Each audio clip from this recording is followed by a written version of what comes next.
자, 뉴욕 닉스랑 브루클린인데 양 팀의 색깔이 비슷합니다. 지금 후반기 들어서는 뉴욕이 아누노비도 복귀하기도 하고, 근데 요즘엔 조금 달라진 것 같아요. 뉴욕이 한동안은 되게 빡빡한 경기, 상대팀 최대한 못 던지게 하고 본인들도 적게 던지고, 뭐 오펜도 공격적인 부분들도 최대한 좀 얼리 오펜스보다는 세트 오펜스로 선호를 한다, 이런 것들 제가 얘기 많이 해드렸는데, 근데 요즘에 뉴욕이 최근 두 경기 정도에서 아무래도 상대가 골스다 보니까, 그리고 좀 덴버다 보니까 꽤나 실점이 많았어요. 골스전은 득점도 120점 가까이 했었고, 약간은 뉴욕 닉스가 요즘에 아치유와의 출전 시간을 조금 줄이고 그 맥브라이드의 출전 시간을 늘리면서 약간 색깔이 변한 것 같기도 하긴 하거든요. 그게 나는 조금 걱정이긴 해. 뉴욕의 색깔이 조금 변화되어 있는 게 보인다, 그런 점들. 필라델피아와의 경기들이나 올랜도전 같은 이런 엄청 언더게임이 많았던 그런 것들을 갖고 왔었는데 조금 수정을 했습니다. 5경기로 바꿨더니 득점이 조금 상승을 했고요. 그리고 수비적으로도 실점이 좀 많이 올랐다. 원래는 이게 90점도 안 됐는데 최근 5경기로 좁히니까 97.6점.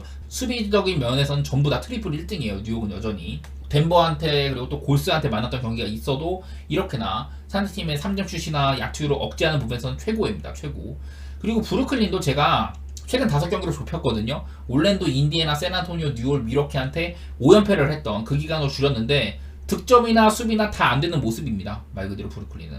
근데 그래도 이 와중에 브루클린은 본인들도 적게 던지고 상대팀도 좀 템포에 맞춰가지고 좀 저득점 양상인 경기가 많긴 했었어요. 이제 샌안토니오와의 경기에서는 거의 100회가 넘는 야투 시도가 나오기도 하고, 미러키와의 경기, 좀 빠른 템포로 이루어진 경기에서는 92회 야투 시도, 이런 것들이 조금 요즘에 브루클린이 한창 막 이렇게 언더팀처럼 보이진 않는다, 이런 것들이 있기는 한데, 저는 그래도 두 팀이 맞붙는다면 언더적인 색깔이 일단 유력해 보여요. 근데 막 다른 때보다 막 언더가 반기진 않아. 뉴욕도 요즘에 조금 색깔이 바뀐 것 같고, 브루클린도 야투 시도 같은 거 조금 많아진 거 보면은 약간 애매하긴 한데, 그래도 어쨌든 뉴욕이랑 브루클린의 경기는 저는 일단 언더적인 색깔로 보는 게 맞는 것 같아요. 승패 방향은 저는 뉴욕 쪽으로 좋게 보긴 하는데, 브루클린도 왜냐면 포텐셜이 있는 팀이니까. 캠 토마스 같은 애들 터진다거나 미칼 같은 애들이 전반기에도 막 그 오클라호마였나? 그런 팀 사냥할 때 보면은 한 번씩 터지거든요. 브루클린이 5연패이기는 한데 사실 막 반기지는 않아요. 저는 브루클린 경기 배팅하는 거를.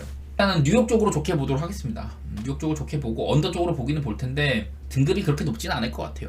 그리고 다음 올랜도 대 세크라멘토. 자, 올랜도가 직전 경기에서 한창 이제 좀 폼이 좋던 뉴올리언스를 상대로 승리를 하면서 폼이 좋은 팀들, 그리고 수비적인 색채, 이런 것들로 본인들의 색깔대로 승리를 했어요. 그리고 지금의 세크라멘토도 그 전에 폼이 좋았습니다. 그랬는데 워싱턴한테 발목을 잡혔죠. 하필이면 워싱턴이 그날 좀 잘 터져가지고 팍스도 엄청 못했었고, 양팀의 맞대결상으로는 세크라멘토가 5연승 중이라고 하더라고요. 5연승도 조금 데이터 같은 거 보면 좀 오래되긴 했어. 올랜도가 한창 이제 탱킹팀이던 시절이라든지 그런 시절이 많이 껴있어가지고 지표상으로는 세크라멘토가 올랜도와 상태 많이 승리를 거뒀긴 했는데, 올 시즌에 올랜도는 사뭇 다르기 때문에 이것도 조금 애매해요. 그리고 올해 1월달에 맞대결 했을 때는 양팀이 173점이라는 어마어마한 스코어를 보여준 적이 있긴 하거든요. 하긴 올랜도도 좀 선순환 대체로 젊은 편이기도 하고, 이 경기가 또 연장도 갔고요. 연장을 안 가서도 오바긴 합니다만은 올랜도도 상대방이 뛰면은 맞춰주는 편이에요. 근데 요즘의 세크라멘토는 한창 때만큼 그렇게 뛰지는 않습니다. 지금 요즘의 올랜도는 상대팀도 최대한 못 던지게 하고 본인들도 안 던지는, 직전 뉴올리언스 전에서도 봤다시피 올랜도도 야투 시도가 한 86회 정도, 그리고 오펜시브 리바운드 많이 따가지고 반대로 뉴올리언스는 거의 80개 정도로 통제를 했고요. 그만큼 딱 올랜도의 색깔대로 농구를 하고 있다. 상대팀은 못 던지게 하고 본인들은 잘 던지는, 그리고 그 와중에 올랜도의 야투율 같은 것도 훌륭한 상태이고요. 오히려 세크라멘토보다도 올랜도의 공격 지표가 좋습니다. 전체 평균 득점 같은 것들은 조금 떨어지지만은 효율이 확실히 많이 앞서는 모습이 있고요. 그리고 요즘에 올랜도가 지금 최근 5경기 구간에서 실점 전체 3등인데 세크라멘토가 오히려 최근 6경기 동안 실점 전체 3등입니다. 세크라멘토답지 않죠. 그래갖고 이래가지고 이거를 맨날 수정을 해야 돼. 최근 몇 경기 동안 이거를 맨날 수정을 해야 되는데, 최근 6경기 구간을 봤을 때 세크라멘토는 훌륭한 수비팀이다. 제가 사보니스 일단은 단단한 그 리바운드 머신이고, 2번 자리 허더 대신에 키온 앨리스를 썼더니 수비가 월등하게 좋아졌다. 키건 머레이 원래부터 좋은 수비수죠. 해리슨 반즈는 애매하긴 하지만 그래도 평균 정도의 수비수는 된다. 그리고 이제 좀 더 수비가 필요하면 다비온 미첼 같은 애들 가드에 써도 되고, 여러 가지로 양팀 다 보면 최근에 115점도 안 나고 있는 모양새거든요. 그래서 나는 이거 한번 요즘에 세크라멘토도 색깔도 많이 바뀌었고 한번 언더 쪽으로 볼만하지 않나. 그리고 직전 경기, 최근 경기들의 흐름을 봤을 때는 올랜도 쪽이 세크라멘토보다는 좋은 팀이라는 생각이 있어요. 이 경기는 저는 굳이 한 가지 변수를 좀 뽑자면은 팍스가 직전 경기에 부진했지만 엄청나게 혹시 터질 수 있다거나, 그리고 사보니스가 올랜도의 전반적으로 높은 높이를 통제를 잘 해준다면, 리바운드 사서 같은 거 잘 해준다면은 올랜도를 조금 괴롭힐 수도 있지 않나 이런 생각이 있긴 한데, 그래도 제 방향수 자체는 올랜도 쪽을 좀 좋게 보는 경기라고 보시면 될 것 같아요. 뭐 언더 쪽으로 보도록 하겠습니다. 그 다음에 애틀랜타 대 샬럿 경기인데요. 샬럿도 되게 오랜만의 경기예요. 사실 이 경기는 저는 배팅하기가 조금 싫은 경기이긴 한데, 일단은 저는 8.5 기준점은요, 저는 핸디는 안 보려고요. 그냥 애틀랜타가 조금이라도 앞서 있다 그런 정도만 생각을 하지, 샬럿 상대로 막 마인을 하겠냐 그런 거는 잘 모르겠어. 왜냐면 애틀랜타가 트레이 형이 없는 이후에 좋은 수비팀이었잖아요. 근데 최근 보면은 애틀랜타의 수비가 많이 망가졌습니다. 최근 6경기 동안 애틀랜타가 피닉스, 레이커스, 클리퍼스, 유타, 포틀랜드, 뉴올리언스 이런 팀들을 상대해서인지는 몰라도 수비적으로 많이 흔들립니다. 특히 수비 내용이 안 좋아요. 야투 허용률 30등, 3점 허용률 29등. 다만 상대팀을 최대한 못 던지기는 해가지고 그 실점 자체는 좀 그래도 좀 이거에 비해서는 괜찮은 편이었는데, 그래도 117점이라는 상당히 많은 실점을 했다. 득점력도 트레형이 없는 와중에서는 많이 하락을 했고요. 근데 반대로 샬럿, 지금 최근 5경기 구간 동안 올랜도, 필라델피아, 피닉스, 멤피스, 디트로이트 이런 팀들을 상대를 하면서 샬럿이 득점이 100점도 안 되죠. 여전히 샬럿은 득점이 가장 안 좋은 팀에 속한다. 공격에 내용이 없는 팀이고 수비는 어느 정도 하는 팀이다. 그냥 이런 것들을 봤을 때는 언더를 보면 편하긴 할 것 같거든요.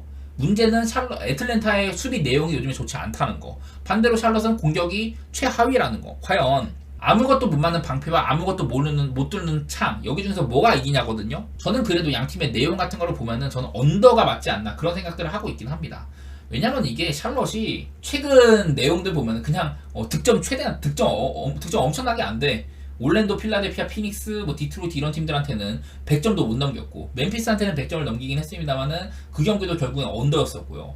그냥 최근에 필라델피아랑 한번 114대 121 이런 경기 한 거 말고는 그냥 최근 10경기를 살펴봐도 평균 101.2점, 실점 108점 이 정도로 그냥 언더 팀이에요, 말 그대로. 샬럿이 원정에서는 득점이 3점가량 줄어든다는 것도 있고, 다만 이제 애틀랜타가 홈에서는 득점도 한 7점 많아지고 실점도 3점 많아지는 그런 오바팀의 성격이 있긴 한데, 트레이 형이 한창 뛰던 그런 기간들 언더 보는 게 제일 편하지 않을까. 그리고 이 경기는 뭐 핸디에 대한 메리트는 저는 크지 않은 것 같고, 굳이 보라면은 뭐 애틀랜타를 좋게 보긴 하는데, 애틀랜타가 샬럿 상대로 8.5마에 굳이 보고 싶지 않네요, 저는요.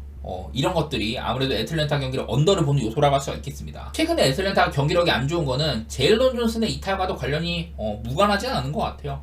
확실히 제일런 존슨이 없는 와중에 뭐 비트 크레이지 같은 이런 장신 가드를 쓰긴 합니다만은 경기력이 뭐 좋다고 말할 수는 없는 것 같고, 수비적으로도 많이 흔들리고, 트레이 형이 없으니까 언더 쪽으로 많이 갔다 뭐 이런 것들도 얘기할 만하죠. 맨날 얘기했던 것들. 그리고 다음 경기는 시카고 대 보스턴 경기인데, 내일도 보스턴 쪽에 결장이 어떻게 되냐가 가장 큰 변수일 것 같아. 오늘도 보스턴이 상당히 많은 결장이 있었으나 상대팀 디트로이트가 워낙에 결장이 많은 와중이라서 보스턴이 쉬운 경기를 했다.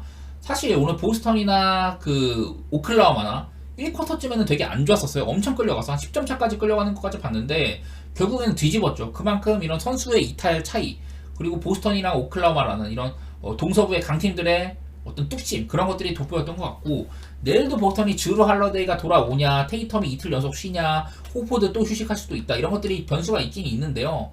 그래도 보스턴은 백투백일 때 10승 2패, 오늘도 너무나도 쉬운 승리였기 때문에 선수들의 출전 시간이 길지가 않았었고, 보스턴 백투백일 때 굉장히 강했다더라, 이런 것들도 있고, 그리고 최근 8경기 동안 보스턴 뭐 야투율 같은 것들은 조금 아쉬워요. 그래도 3점이나 전체 득점 같은 것들은 여전히 전체 2위 수준에 달하고 있고, 수비적으로는 조금 해롱해롱합니다. 야투 내용도, 야투나 3점슛 수비 내용도 별로였고, 실점도 8등 정도로 한창 좋았을 때에 비해서는 조금 떨어져 있는 모습이 있기는 해요.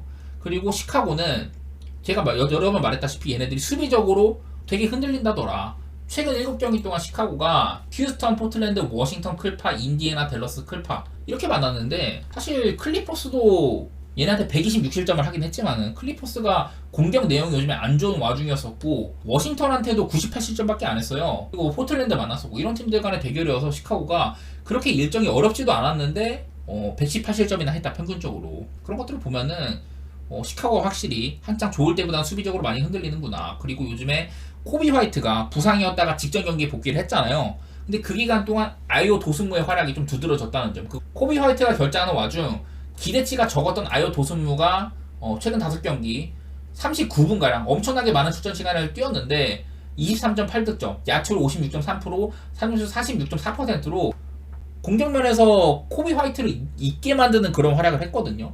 근데 지금 코비 화이트까지 있다. 물론 도슨무의 이런 영향력 같은 것들이 조금 줄어들 수는 있겠지만은 그래도 훌륭한 효율을 보여줬기 때문에 저는 내일도 시카고가 보스턴한테 어느 정도 득점을 해주지 않겠냐. 더마드로잔도 있고. 그래서 그냥 이 경기는 저는 일단은 오바 쪽 괜찮게 보고 있고요. 그리고 보스턴이 아무래도 좀 승리 가능성은 보스턴 쪽이 조금 더 유력한 것 같아요. 저는 시카고가 마땅히 뭐 홈이라고 해갖고 엄청나게 막 잘하냐 그런 팀도 아니고 홈이나 원정이나 별 차이 없는 팀이고요. 시카고는 뭐 보스턴이 원정으로 가면은 그 득점은 한 5점 가량 떨어지고 실점은 한 2점 정도 많아진다 이런 것들이 있긴 한데 그래도 그만큼 지금 기준점도 갈만한 상황이고 7.5 정도면은 시카고의 상태도 썩 좋지가 않기 때문에 저는 이 경기 보스턴 쪽을 한번 좋게 보도록 하겠습니다. 그 다음 휴스턴 대 유타 경기. 내일도 좀 요즘에 유타가 보면은 마카넨을 계속 원정에서 빼주고 있거든요. 관리 차원에서인지는 몰라도. 무튼 내일도 마카넨이나 조던 클락슨이 결장을 하는 유타다.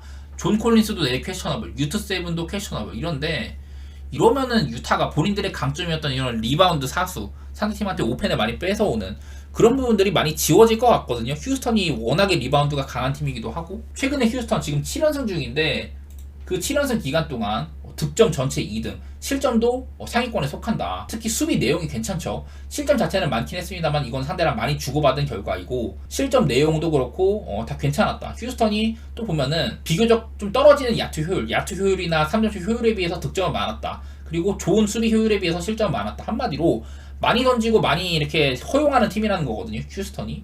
그래서 일단 페이스가 굉장히 빠를 거라는 생각이 있고요. 기본적으로 유타는 지금 리그에서 수비가 거의 최악의 수준이다. 보시다시피 이렇죠. 득점은 그냥 뭐 중위권 수준인데 안 좋은 야투 효율에도 불구하고 어느 정도 득점을 해준다 유타가. 물론 뭐 내일은 마카넨이나 클락슨이 없어가지고 유타가 과연 몇 점이나 넣을까 이런 것들이 걱정이 되긴 하는데 저는 그렇다고 해도 일단 이 경기 오바 보는 거는 그렇게 어렵지 않을 것 같고 요즘에 휴스턴 기세를 봤을 때는 저는 그냥 정해져 있다고 생각을 해요. 휴스턴은 저는 장줄을 타야 된다고 보는 입장이고 지금 뭐 휴스턴 로켓츠가 3월달 net 레이팅 상으로 전체 2등 수준이다. 12.6 플러스 12.6이고 오펜시브 레이팅 3등, 디펜시브 레이팅 4등 수준이라고 하는데 사실은 이게 조금 수정이 됐어요. 이게 이 기사가 나올 때보다는 조금 떨어져가지고 오펜시브 레이팅 휴스턴이 4등, 디펜시브 레이팅 6등, 종합적으로 넷 레이팅 3등입니다. 3등. 그래서 저거보다는 조금 떨어져 있긴 한데 그래도 반대로 이제 유타는 넷 레이팅이 뒤에서 4등이고요. 오펜시브 레이팅은 그냥 중위권 정도 돼요. 16등 정도. 근데 디펜시브 레이팅 유타가 전체 꼴찌입니다. 이렇게나 팀적으로 차이가 많이 나는 상황이어가지고 저는 휴스턴이 10.5 마인 조금 크긴 합니다만은 그래도 할 것 같아요. 조금 하나 좀 더 이게 얘기를 더 하자면은 휴스턴이 센군이 없으니까 오히려 실점은 얼마 감소하지 않았고 득점은 9점이 많아졌다고 해요. 그래서 종합적으로 센군이 없을 때는 팀적으로 8.9점이 상승을 했고 그리고 수비적으로는 차이가 없고 득점만 오르다 보니까 오바적으로 9.1점 가량 가더라. 이런 것들이 보이거든요. 센군이 빠지면 휴스턴이 언더 쪽으로 많이 가는 경향이 있다고 했는데 그렇지도 않더라고. 이거를 좀 찾아보니까 이렇게 되더라고요. 그리고 유타는 오히려 마카넨이 없어지면은 팀적으로 5.6점 가량 손실을 보고 언더 쪽으로 12점 가량 가더라.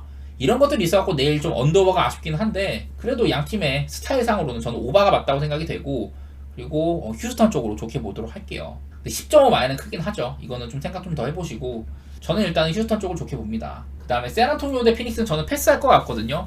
아무래도 이게 피닉스가 요즘에 3점 같은 거 잘 터지고 있긴 한데 얘네들의 문제는 4쿼터 때 삐리삐리하다는 점이나 게임을 잘 풀어 나가더라도 막 턴오버 같은 거라든지 파울 같은 거 얼마 전에도 3점 파울을 연속으로 몇 개 저질러가지고 비벼지고 막 그런 게임도 있었단 말이에요.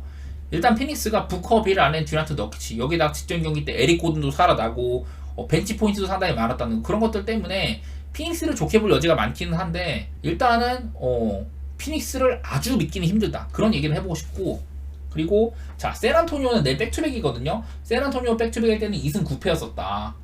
그리고 실점 같은 것들 굉장히 안 좋아지는 것들 이렇게 보이죠. 샌안토니오의 최근 5경기 원래 샌안토니오가 한창 3점이 좋았었어요. 막 후반기에 3점 전체 3등도 하고 그랬었는데 최근 5경기에서는 3점이 너무 안 들어간다 샌안토니오가. 이래가지고 이거를 맨날 업데이트를 해야 돼요. 샌안토니오가 보면 후반기 기준으로 3점이 3위권이었는데 최근 5경기 동안은 3점 꼴찌다. 야투율도 안 좋고 득점이 그래갖고 많이 감소를 한 모양새예요. 그런데 반면에 수비는 나쁘지 않다. 이래가지고 요즘에 샌안토니오 경기가 언더오버가 진짜 등락폭이 엄청 심해요.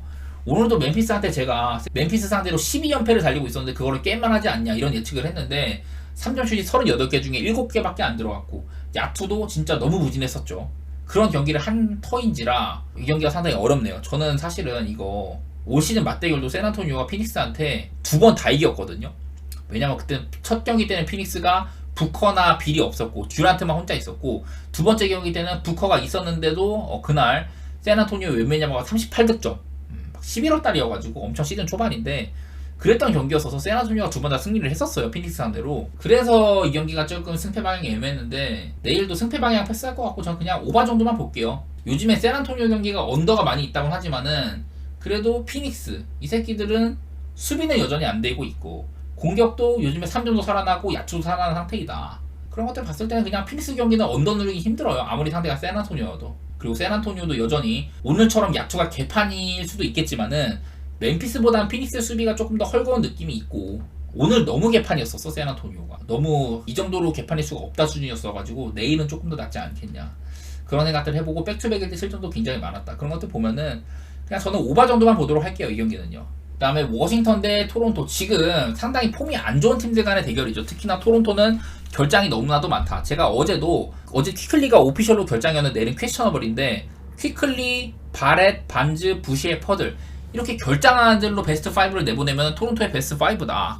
그 정도로 토론토가 결장이 많은 상태이고, 오늘은 게리 트렌트 주니어까지 3점슛을 보완해줄 수 있는 친구까지 결장이었었죠. 그랬어가지고 오늘 토론토가 3점슛 그래도 30개 중에 11개면 준수한 편이야. 오히려 이렇게나 많이 빠졌는데 3점슛이 저는 준수한 편이었었고, 오늘도 100득점을 겨우 넘었습니다, 토론토가. 아무래도 결장이 너무 많아서 그런 것 같고요. 맞대결 상으로는 토론토가 워싱턴한테 7승 1패로 좋다고는 하는데 근데 이거를 얘기하기가 좀 까다로워요. 왜냐면 내일 결장이 너무 많으니까 토론토가. 반대로 워싱턴은 요즘에 타이어스 존스나 유진 오모루 이런 친구들 아웃인 상태이고 그렇긴 한데 그래도 코리 키스퍼트, 아브디아, 쿠즈마 이런 윙자원들이 전부 다 출전을 하고요. 그리고 조던풀도 타이어스 존스 대신에 선발로 나오면 된다. 워싱턴이 직전 경기에서 세크라멘토라는 어려운 팀을 상대로, 세크라멘토가 한참 폼이 좋았는데 109대 102로 승리를 했었죠. 본인들의 색깔이랑은 다르게 적은 야투 시도 80개 정도만 시도하는 그런 경기였었고 3점슛이 25개 중에 10개나 들어갔다. 그러니까 거의 한 40%로 들어간 거예요. 그런 경기를 했다 보니 사실 나는 이게 오히려 워싱턴을 좋게 봐야 되지 않나. 토론토가 지금 라인업 보면은 워싱턴보다도 훨씬 더 안 좋은 거예요, 이게. 그래갖고 지금 워싱턴이 5.5 마이너를 받긴 했는데 저는 할만도 하다는 입장입니다. 만약에 워싱턴이 승리를 한다면은 그 정도는 해볼만도 한 것 같고, 이게 저는 언더를 보고 있는데 기본적으로 지금의 토론토는 많은 득점을 올리기 어렵다. 워싱턴이 수비가 아무리 안 좋아도 그렇다고 토론토가 워싱턴의 약점, 이런 약한 높이라든가 그런 것들을 공략할 입장이 안 돼요. 지금 너무나도 라인업이 개판이기 때문에. 워싱턴이 직전 경기 세크라멘토랑 야투 80번에 그쳤던 그런 경기를 하기도 했었고, 악바지 같은 괜찮은 수비수도 있는 편이고, 한번 저는 언더에다가 워싱턴 쪽을 좋게 보고 싶거든요. 근데 이 경기 역시 오늘 전반적으로 농구가 되게 어려운 날이라고 이것도 막 아주 좋게 보는 정도는 아닙니다, 저는요.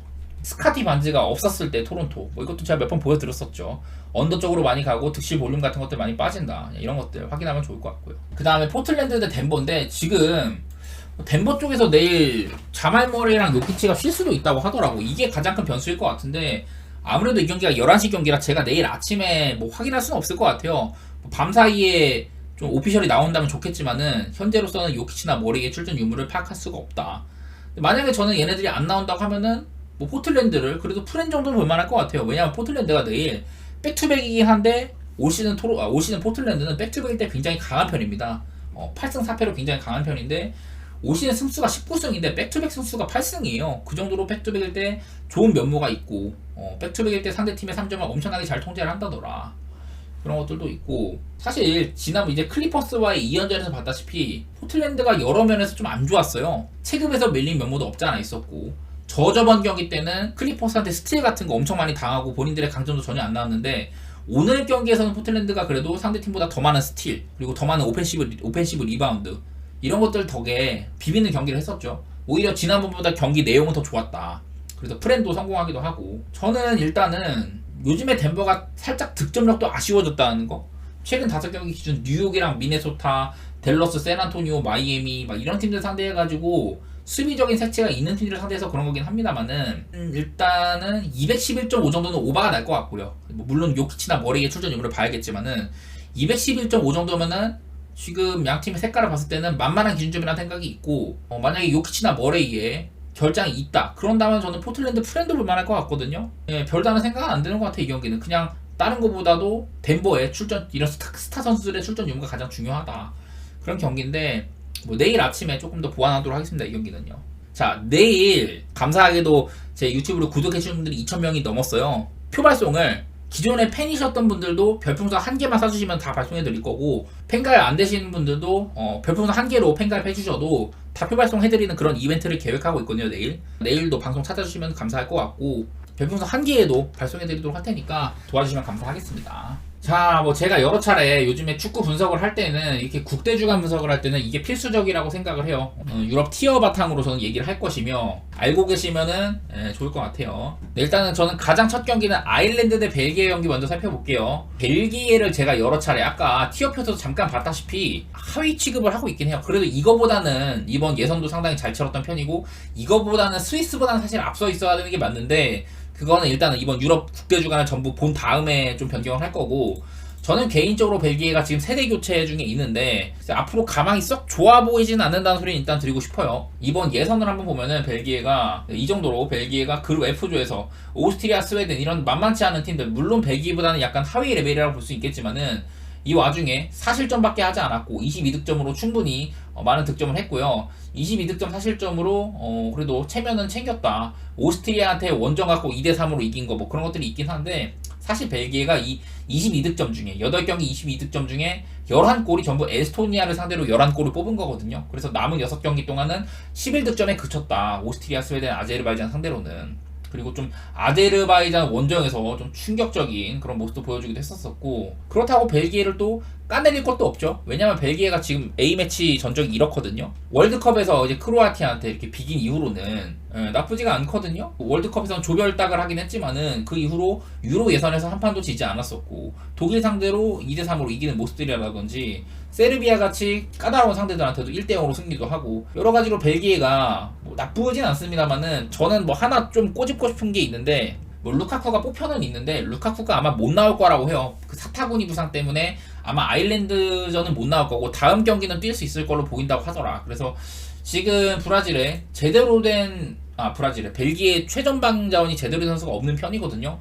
어쩌면 아탈란타에서 잘하고 있는 CDK 같은 애들 쓸 수도 있고, 샤를데 케틀라거 그런 애들 뭐 제로톱 같은 걸로 쓸 수도 있긴 한데, 미키 바츠와이를 쓰는 선택이 아무래도 조금은 더 앞서 있다고 보고, 뭐 그 외에 트로사르나 도쿠, 오펜다 이런 올 시즌 상당히 좋은 사이드 자원들을 여러 보유하고 있는 벨기에이긴 한데, 일단은 최전방은 아쉬운 편이다. 그리고 중원도 제가 틸레망스나 망갈라, 오나나 이런 중원 뒷세대는 아쉽다는 얘기도 많이 했었고, 지금도 저는 뭐 악셀, 비첼 이런 애들이 확실히 그냥 지금 들어가도 더 얘네들보다 낫겠다 이런 생각까지 하는 편이긴 해요. 이번에 덕배도 소집이 안 된 모습이 이렇게 보이고요. 그리고 이제 아일랜드를 볼 텐데, 아일랜드가 오늘 홈이긴 하거든요. 일단 아일랜드 홈을 한번 볼 텐데, 뭐 홈에서 이렇게 뭐 그래도 꽤나 이긴 게 보이긴 합니다만은 스코틀랜드 잡은 건 이상적이었다. 하지만 이긴 상대들이 리투아니아, 뭐 아르메니아, 라트비아, 지브롤터 이런 팀들을 그냥 좀 이긴 거에 그쳤고, 그리스한테도 패하고 네덜란드, 프랑스, 뭐 노르웨이한테까지도 패했고 우크라이나한테도 패배했죠.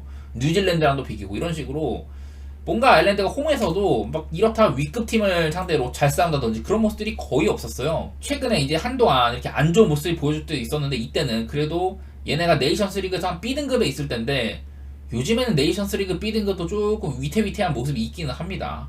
월드컵 유럽 예선도 썩 잘 치르지는 못했었고, 아무래도 이제 포르투갈 같은 팀들한테 좀 쳐맞다 보니 세르비아한테도 좀 서열 정리를 당했었고, 아일랜드는 월드컵에 나가지도 못했었죠. 네이션스 리그에서도 이렇게 2022년 들어서는 좀 애매했습니다. 그냥 우크라이나 같은 팀들한테는 좀 밀렸었고 좋지는 못했어요. 그리고 유로 예선도 프랑스나 그리스, 뭐 네덜란드 이런 팀들이랑 좀 어려운 조에 속했었는데 거기서도 이렇다 할 모습을 보여주지 못했습니다. 특히나 그리스한테 2패를 당하면서 홈이나 원정이나 모두 패배를 했었고, 그나마 지브롤터 같은 애들 2번 패고 이런 거 말고는 유로 예선에서도 굉장히 안 좋았어요. 그냥 단적으로 이번 그 아일랜드 유로 예선 성적 한번 보면은 2승 6패였었거든요. 그냥 이런 팀이다 보니 오늘 제 아무리 벨기에가 저는 좀 낮게 본다고 한들 아일랜드 원정이기는 해도 벨기에를 막 까내릴 건 없을 것 같아요. 제 개인적인 생각으로는. 벨기에가 지금 여러 좀 아무래도 친선전이다 보니까 이게 뭐 유로 예선이나 월드컵 예선 그런 것도 아니고 네이션스 리그도 아니고 좀 선수단 테스트를 할 것 같기도 해요. 그리고 루카쿠나 뭐 KDB 이런 친구들도 없다.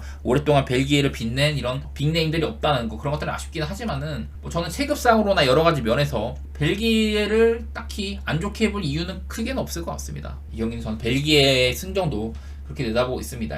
그리고 다음 경기는 슬로바키아 대 오스트리아 바로 좀 까다로운 경기를 얘기해 보도록 할게요. 자, 제가 여러 차례 슬로바키아 대표팀 감독 칼조나 감독이 나폴리 감독을 지금 겸임하고 있다고 했었어요. 아무래도 요즘에는 슬로바키아가 이미 유로도 진출을 한 상태이고 이런저런 테스트나 보는 정도지 사실 뭐 딱히 할 일이 많지는 않거든요. 그래갖고 지금 나폴리에서 위기에 빠진 나폴리를 겸직을 하고 있는데 그래도 괜찮은 편이에요. 나폴리를 맡은 뒤로는 뭐 바르셀로나 상대로도 꽤나 잘 싸웠었고 리그에서도 확실히 더 그전보다 나아진 모습을 보여줬다.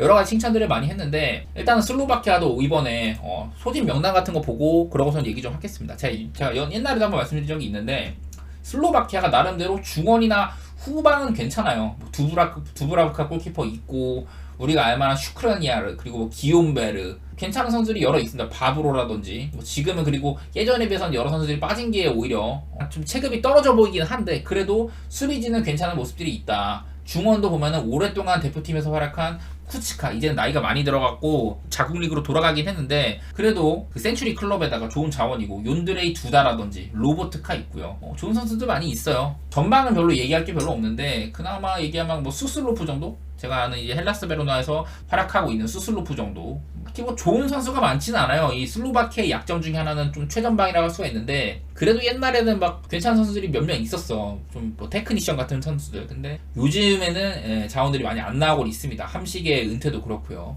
유로 예선도 상당히 잘 치렀다. 포르투갈이 일단은 1강이었었고 아일랜드, 보스니아, 룩셈부르크, 슬로바키아 이런 중위권 팀들이 여럿 있는 와중에서도 슬로바키아가 2위 자리를 공고히 했어요. 7승 1무 2패로 상당히 좋은 그런 경기를 했었고 이제 밑에 팀들 룩셈부르크, 아이슬란드, 보스니아 이런 팀들은 여러 차례 포르투갈에 좀 학살당한 면이 있었거든요. 근데 이 슬로바키아는 포르투갈 상대로도 원정에서 3대2로 선전하기도 하고 10경기 동안 실점이 8점밖에 없었다. 딱 슬로바키아한테 기대를 하는 그런 활약들을 보여줬다고 저는 일단 생각이 됩니다. 오스트리아 얘기도 해야 되는데 오스트리아는 벨기에 다음으로 스웨덴이랑 좀 2위 경쟁을 할 걸로 내다봤지만은 생각보다 쉽게 2위 자리를 이렇게 유지를 했습니다. 그리고 제가 뭐 몇 번 오스트리아는 이 랄프 랑닉이 상당히 팀을 잘 빚어냈다. 강한 압박과 단단하고 많이 뛰는 축구. 예전에 제가 이제 지난번 유로 대회 때였죠. 이탈리아랑 오스트리아가 붙은 적도 있었고 그때랑 오스트리아가 지금도 별로 큰 차이가 없어요. 이 잘츠부르크나 라이프치 이런 사단들이 전부 다 랄프 랑닉의 손길을 거친 팀들이잖아요. 그런 팀들의 특징을 보면은 강한 압박을 구사를 한다든지 라인을 굉장히 높이고 진짜 체력적으로 우수한 축구를 한다. 상대팀을 끝까지 괴롭히는 그런 축구를 한다는 건데 지금의 오스트리아는 그런 면에서는 상당히 좀 폼이 좋은 모습인 것 같아요. 오스트리아도 이렇게 좀 소집 명단 같은 것들을 준비를 해봤는데 뭐 슐라거 골키퍼 있고 볼로냐에서 활약하고 있는 포슈라든지 막시밀리안 베버 같은 친구도 있고 스테판 라이너 데이비드 알라바가 없다 이런 점들은 아쉽긴 하지만은 전반적으로 중원이 예술입니다. 뭐 슐라거라든지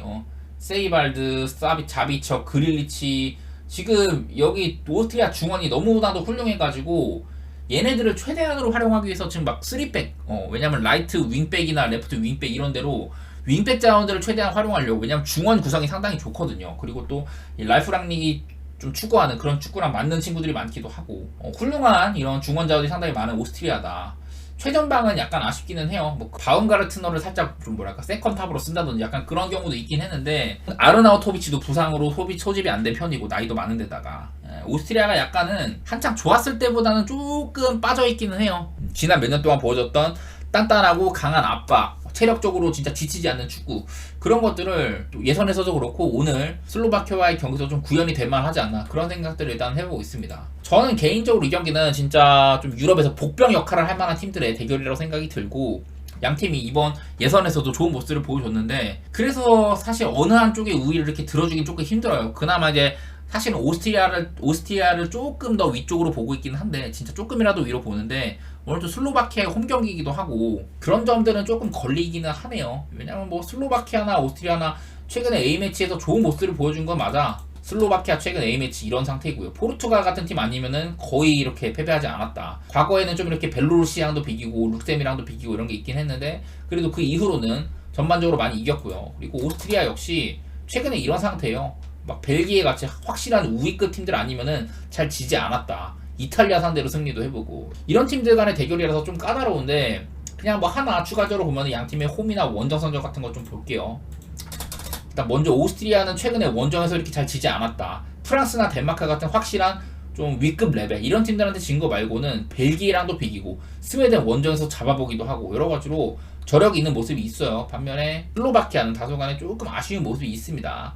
아제르바이나 카자흐스탄 이런 팀들한테까지도 졌던 모습이긴 한데 그때보다는 지금 팀적으로 확실히 좀 단단해졌다는 모습이 있기는 하거든요. 저는 뭐 개인적으로는 이 경기 사실 예측하기가 되게 어려워요. 근데 저는 일단 언더를 보고 있는데 언더를 보기에도 사실 양팀 다 빠른 템포의 게임, 강한 압박 끝에 역습 이런 것들을 추구하는 면이 있어갖고 마음에 들진 않는데 그래도 일단 선택은 저는 언더 쪽으로 해보도록 하고 승패 방향은 진짜 어려운 것 같아요. 자 이제 잉글랜드 대 브라질 얘기를 좀 해볼 텐데 사실 준비를 많이 했다기보다는 그냥 제가 여러 알고 있는 사실들로 얘기할 게 많은 경기다 그런 정도 얘기해볼 것 같은데 자 일단은 최근에 브라질 A매치 특히 월드컵 남미에서 3연패를 했거든요. 요즘이 브라질 축구 역사상 최악의 암흑기다. 지금 남미 예선에서 3연패를 하고 있잖아요. 브라질 축구협회 역사상 월드컵 남미 예선에서 3연패를 했던 거. 그 전에 과거대 뭐 70년대, 80년대 이런 때를 다 통틀어 봐도 브라질이 월드컵 남미 예선에서 3연패를 했던 적은 단 한 번도 없었다. 근데 보시다시피 최근에 우루과이, 콜롬비아, 아르헨티나 물론 대진이 빡세기도 했지만은 얘네들한테 3연패를 했었죠.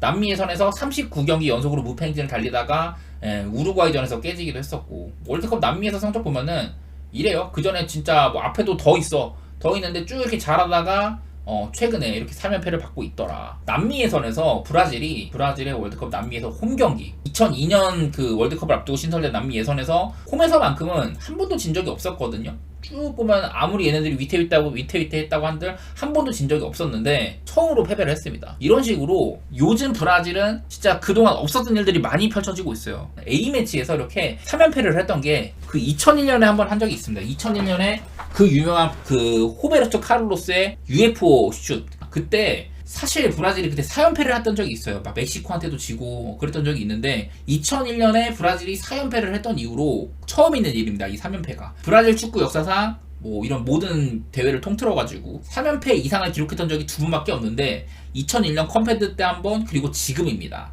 일단은 골키퍼 풀도 상당히 아쉬워요. 전부 다 지금 부상 중이긴 합니다. 그렇다고 이렇게나 A매치 경험이 없는 선수들을 뽑을 정도인가 싶기도 하고 마르키니스도 없는 상태이고 뭐 사이드백도 지금 뭐 코우투 같은 애들 보이긴 하는데 사실 얘도 수비적으로는 진짜 뭐가 없는 선수거든. 어쩌면 다닐루를 왼쪽 사이드로 쓸 수도 있겠다 뭐 그런 생각까지 들고 에라우드라고 하거든. 하여튼 뭐 이 친구라든지 브라질의 미래라고 여겨지는 친구들 그런 친구들이 몇 명 있기는 해요. 어쨌든 데뷔전이고 2003년생으로 어린 선수이기도 하고 지금 이렇게 난관에 빠져있는 브라질이 잉글랜드랑 되게 어려운 팀을 상대를 하는데 좀 많이 아쉽죠. 미드필더지도 보면 오늘 예상 선발 명단에 파케타, 기마라이스, 주안 고메스 이렇게 예상이라고 하는데 카세미르도 없고 그러니까 전문 수비형 미드필더로 두지 않고 이런 축구를 하다가는 나는 잉글랜드한테 그냥 싸먹힐 것 같은데 말이지. 뭐 최전방도 보면은 네이마르가 일단 부상으로 없고요. 비니시우스나 호드리구, 하피냐 이런 친구도 있긴 하지만은 최전방은 우리가 알고 있는 히샬리형의 이미지가 있죠.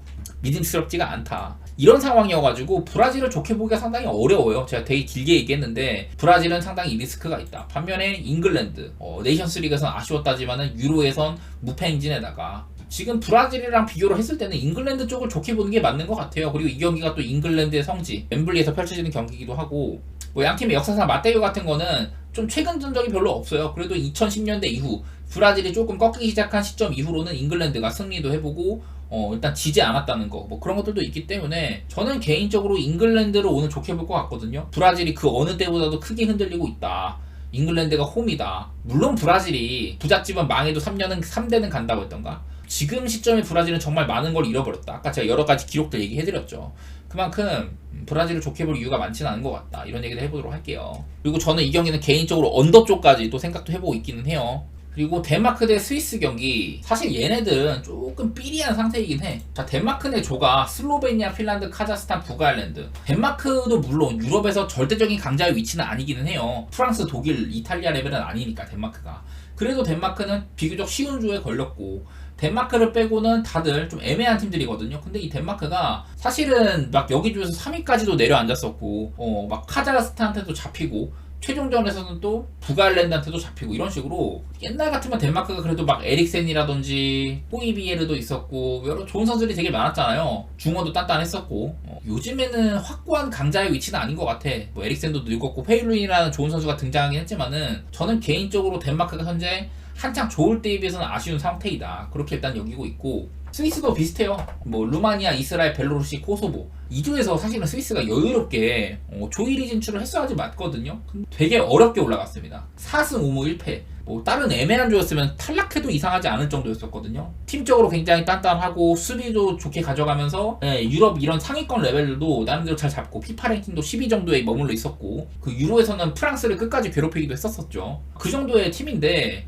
요즘에는 좀 확실히 많이 떨어져 있는 모습들이 눈에 띕니다. 저는 스위스의 전력 자체가 오랫동안 뛴 애들, 옛날부터 스위스를 지탱해 오던 애들이 여전히 뛰고는 있는데 너무 나이를 많이 먹었다. 엔진이 조금 출력이 딸린다라는 생각이 있고요. 반대로 덴마크는 좀 세대 교체 중에 있는데 그 세대 교체가 뒷세대가 약간 아쉬운 느낌? 이제는 뭐 시몬 키에르 같은 애들도 이제 슬슬 저물었고 슈마이켈도 어느덧 37살입니다. 뭐 에릭센도 나이가 되게 많고요. 토마스 델란이 이제 뭐 도르트문트에서도 그렇고 여러 차례 진짜 덴마크의 중원을 대표할 만한 선수였는데 이 친구도 나이가 32이에요. 개인적으로 덴마크나 스위스 둘 다 저는 마음에 들지가 않습니다. 세대 교체라든지 요즘에 행보라든지 다 마음에 들지는 않고 그냥 이 경기는 저는 홈이라는 점 때문에 덴마크가 홈이라는 점 그리고 양팀의 맞대결상으로 무승부 같은 것들이 덜어 있었다는 점 그리고 덴마크가 홈에서는 이렇게 꽤나 스위스 상대로는 좋았다는 점 물론 너무 옛날 전적이 많기도 해요. 최근 2019년 말고는 맞붙었던 적이 별로 없었다. 그리고 2019년 이후로 양팀 행보를 봤을 때는 둘 다 내리막길을 걷고 있는 상태이다. 이런 것들을 봤을 때는 되게 까다로운 경기라고 생각하는데 저는 그냥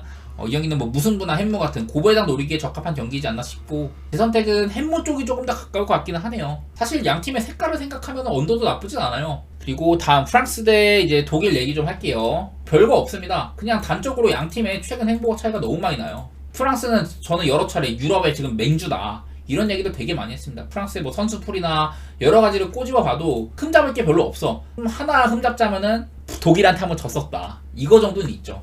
독일 원정이라고는 했지만은 독일이 한창 안 좋은 상태였었거든요. 독일을 곱게 보는 시선이 별로 없었어요. 근데 어쨌든 프랑스를 상대로 홈에서 잡아냈고 그랬는데 그 이후로도 얘네들이 독일이 좀 매가리가 없죠. 최근에도 오스트리아나 터키한테 패배도 하고 여전히 독일을 좋게 볼 여지가 별로 없다. 그런 생각들은 드는 것 같아요. 반대로 프랑스는 독일한테 패배한 이후로도 네덜란드 잡고 스코틀랜드 잡고 좀 까다로운 상대를 다 물리쳤고요. 이미 이제 그 예선이 유로 진출이 확정된 이후에는 그리스한테 이제 원정 가고 그냥 좀 선수도 많이 뺐었고 이날은 여유로운 경기를 많이 했는데 어쨌든 프랑스는 지금 굉장히 강한 상태인 것 같다. 이게 제 생각이고 홈 프랑스도 한번 보도록 하겠습니다. 최근 프랑스가 홈에서는 어땠냐 이런 상태입니다. 월드컵 같은 거 기록은 지워야 되겠지만은 그리고 이제 유럽 네이션스 리그에서는 덴마크나 크로아티아한테 홈에서 잡힌 적도 있었다. 이게 제가 이때 한창 이래갖고 월드컵에서 프랑스가 살짝 걱정되는 부분이 있다고 했는데 그런 모습들을 월드컵에서는 전혀 걱정하지 않게 잘 해줬죠. 최근에 프랑스는 홈에서 아주 단단한 모습이기도 하다. 반대로 독일은 원정에서 어땠냐. 독일이 이번에 유로 개최국이에요. 그래서 독일이 원정을 거의 안 치렀고 뭐 보시다시피 훌륭하지 않습니다. 좋지는 않아요 독일이. 그냥 저는 이 경기는 별로 어렵지 않게 생각을 했던 것 같아요. 그냥 확연하게 지금 독일보다는 프랑스가 우위에 있는 것 같다. 프랑스 쪽을 좋게 보고요. 더 나아가서 프랑스의 마행까지도 보는 경기이지 않나. 그 정도로 프랑스를 좋게 보고 있습니다. 저번에도 이러다가 한번 그 독일이 프랑스를 잡긴 했는데 그때는 독일이 홈이었었고 오늘은 프랑스가 또 홈이잖아요. 그래서 프랑스가 독일 상대로 뭐 홈에서는 최근에 이렇게 다 이기는 모습들도 있었고 깨질 것 같지는 않다. 그런 인상들을 많이 가지고는 있습니다. 그리고 마지막으로 이제 튀니지 대 크로아티아 얘기해 볼 텐데 크로아티아도 이번에 그렇게 아주 좋은 모습까지는 아니었습니다. 크로아티아도 한창 좋았을 때에 비해서 크로아티아는 너무도 팀 나이가 많다는 점. 크로아티아의 황금 세대? 그 이제 후광이 너무 길어지고 있어요. 부자는 망해도 3대는 간다지만은 저는 크로아티아는 언제 내려와도 이상하지 않다. 그런 느낌을 받습니다. 근데 또 오늘 상대하는 튀니지가 일단 오늘 홈 경기도 아니에요. 이집트의 카이로에서 펼쳐진 경기인데 물론 튀니지의 옆집이긴 합니다만은 홈은 아니라는 점. 제가 몇 번 튀니지에서 얘기를 많이 했는데 튀니지는 일단 수비력이 상당히 좋은 팀이다. 뭐 월드컵 예선에서도 그렇고 월드컵 본선에서도 튀니지가 좀 힘든 조 덴마크, 호주, 프랑스 이런 조에서도 2실점밖에 없었었죠. 2실점밖에 없었는데 결국에는 좀 아쉽게 탈락을 했었고 되게 좋은 모습들을 많이 보여줬어요. 그리고 우리나라와의 친선전 때도 제가 언급을 했는데 튀니지의 이날 라인업들 보면은 센터백 라인업들이 전부 다 월드컵에서 써졌던 그런 라인업이고 뭐 오른쪽에 있는 캐즈리다를 제외하고 왼쪽에 있는 말룰 자국 리그에서 수비수인데도 불구하고 막 득점왕까지 했었던 그런 선수예요. 말룰이 알리 말룰이. 근데 이 튀니지가 우리나라와의 경기할 때 되게 칭찬을 많이 했는데 이날 4대0으로 자빠졌었고 그 이후로 보면 행보가 되게 안 좋아요. 최근에 아프리카 네이션스컵에서도 그냥 험하게 탈락을 했었죠. 사이클상으로 튀니지가 본인들이 자랑하는 수비력 이런 것들도 크게 막 나오는 것 같지가 않아. 그래서 저는 뭐 이 경기 솔직히 말해서 엄청 반기지는 않아요. 크로아티아가 이길 것 같기는 한데 요즘에 그 튀니지의 흐름도 안 좋은 편이기도 하고 하지만 크로아티아도 나이가 너무 많다. 월드컵 그 막 유로 예선조차도 사실 잘 치르지는 못했다. 이런 것들 때문에 사실 반기는 경기는 아니긴 한데 저는 이 경기는 그냥 언더 정도는 한번 생각해볼 만한 것 같아요. 굳이 뭐 한쪽의 승리를 고른다면은 사실 뭐 굳이도 아니죠. 크로아티아 승리를 보긴 볼 텐데 배당도 맛도 없고 그렇다고 크로아티아가 막 마행을 할 것 같냐? 그것도 애매하거든요. 저는 오히려 어느 한쪽에 이런 승패 방향을 본다면 크로아티아의 승리를 일단 보긴 하지만은 조금 더 욕심낸다면 햄무 정도 이렇게 보도록 하겠습니다.